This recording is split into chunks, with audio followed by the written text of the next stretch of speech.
All right, on to our next budget. So we did the sales budget using Excel in the first video. Now we'll go on to the next budget in the sequence, which is the production budget. All right, so let's go ahead and format our header just like we did before. We can link it. Need the name of the company. We need the name of the budget. And we need the time period. So to link, again, you hit equals, or a plus sign would work. Right, you could do a plus instead of an equals. That works as well.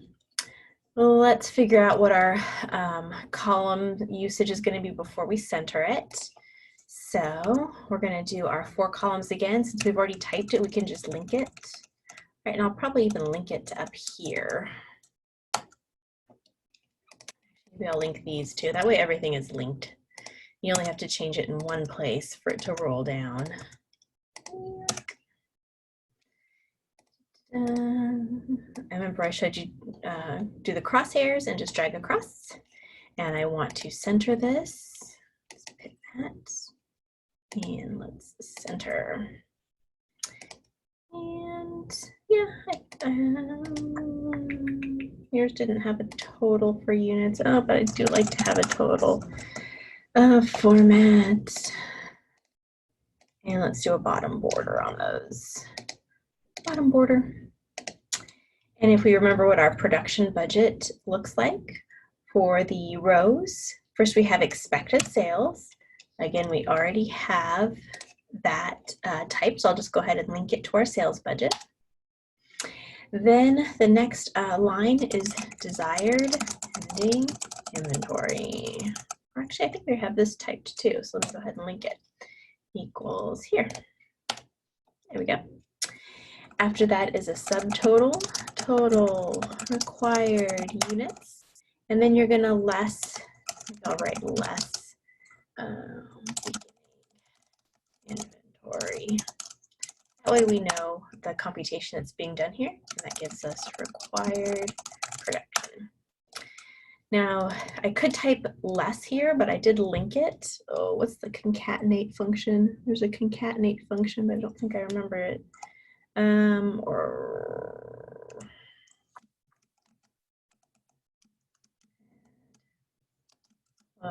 don't know if this is gonna work. I think there's a concatenate function, but I do not remember it. No, I didn't like that.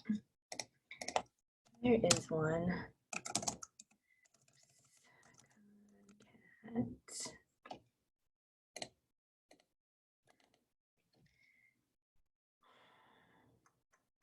Okay, so I need to add a couple. Let me see if it'll let me do this one. Now I gotta link it. I'll link it off-site here so you can't see it. And then I think it's this. And plus.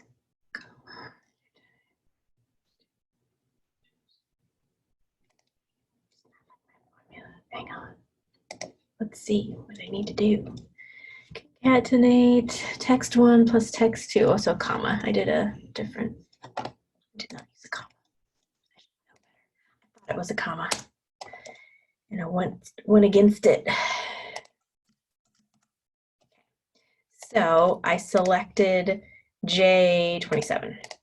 So in J27, I'll write add, and now watch B27, and it should go ahead and change that.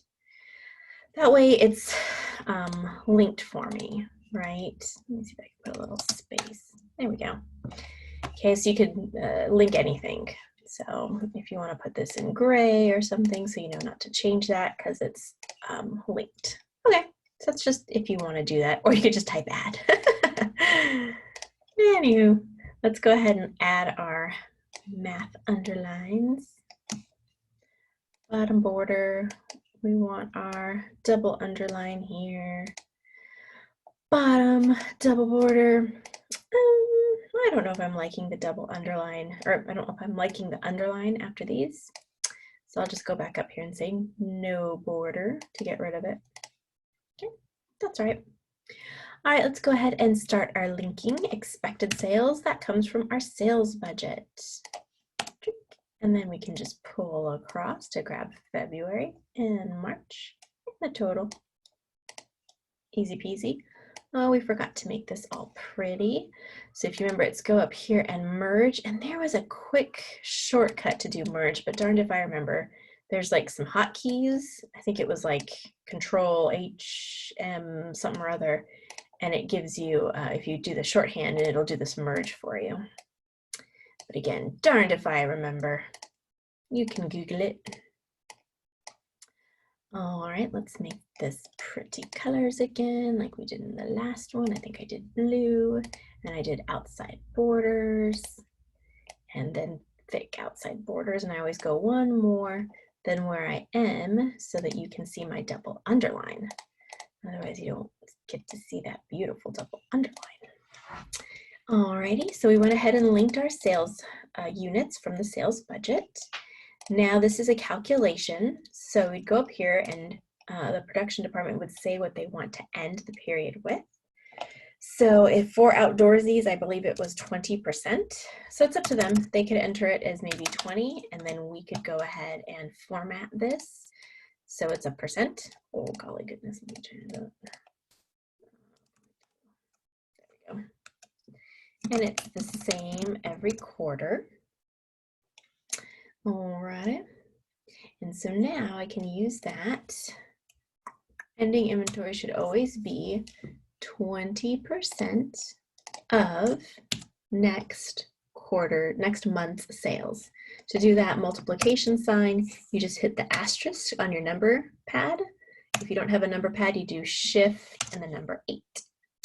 So 20% of the next month's sales. The next month's sales, enter, 800. Okay, let's do our mathematical formula here. It should be the sum of the two because we have that word add. So equals D26 plus D27. Another way you could have done that is by saying equals sum, open parentheses, and then select the cells that you want to add. Once you have that, you can Control C and Control V that over. All right, this formula we can also copy over, so Control C, Control V, Control C, Control V. Oh, that looks odd. I know why. It's grabbing the total instead of April. Okay, so then off here, I'll go ahead and put April's units. April's units, it tells us in the problem that April's units are expected to be 4,600. And again, I would make sure that my page margins omit that, or you could even just completely hide that column if you wanted to. Or again, I've already set my page break in the last one. Oh, I guess I should move this down to exclude those columns off to the side. So that won't print out. That's just for working paper, you know, calculations. Alrighty, so now I'll do 20%. So March 20% ending inventory of the next month's sales. There you go. And again, traditionally, I'm trying to think if we could add a cross if you wanted to. Your book doesn't even show a total column. It doesn't even have this. I like it in case we were to be preparing the DM, DL, and the MO. That could help us. All right, beginning inventory. If you remember, this was also a calculation. It was 20% times your current month's sales units. Unless they give it to you. Otherwise, you assume their safety stock percent is the same. And then we have here another mathematical operation. We're going to subtract your beginning inventory from your required units. So select your cells and copy. Let's go ahead and do a sum here of our required units to be produced. 12,820. Okay, so we've done the production budget. So hopefully you've seen how you can use Excel to help you. And again, it makes your life so much easier if you link this, because what if the sales department comes back and they say, oh no, we forgot January sales units were actually 4,800. You just have to change it once and all of your budgets will be updated. Watch. So 4,800 I'm gonna hit enter and you're gonna see all of this change. Let me go zoom out a little bit so you can see. Actually, hang on. Let me zoom out a little so you can see it all. Okay, so let's say they say, oh no, it's not supposed to be 45, it's supposed to be 48. So watch, once I hit enter, everything changes.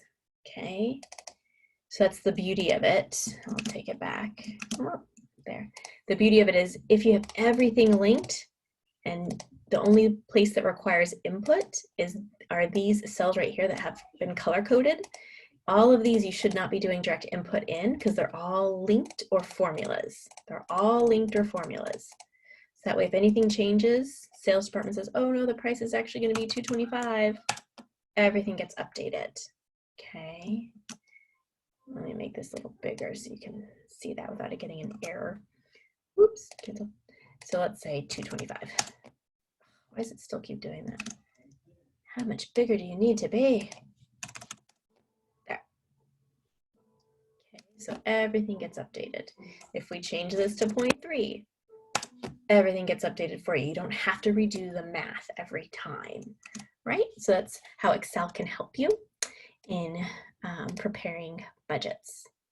I have to have this be the same color, otherwise it's gonna bug me. So hopefully that helps you. You can feel free to turn in your participation assignments using Excel. It's a good chance to practice it. It's a spreadsheet software that you should become familiar with. It is a very desired skill for all of our graduates, especially those that go into accounting. They always want to know what your foundation is in Excel. Okay, so do try now that you have the time, and hopefully these tutorials helped teach you at least one new thing. I have some students that are very advanced and they teach me new things, but if this at least taught you 1 or 2 new tricks, then that was hopefully worthwhile. All right, I'll cross that off of my accounting goals list. Hope you enjoyed it. Bye.